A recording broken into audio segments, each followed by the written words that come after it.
Hello, today we will make pancakes. First, with the ingredients. The ingredients are 1 egg, flour, milk, a cup of sugar, and oil. Then put the flour in a bowl. Next, we break the egg and put in a bowl with the flour. Next, put the sugar and the milk.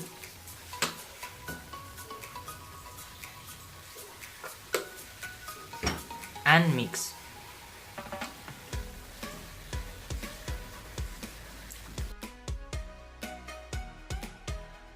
Becomes a homogeneous mixture. After that, put the oil in a pan and heat it.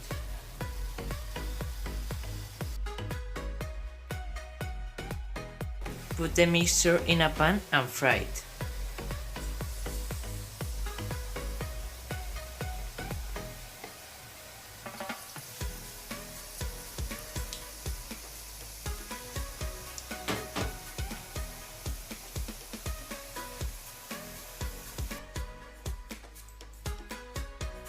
Finally, we put the pancake on a plate and enjoy.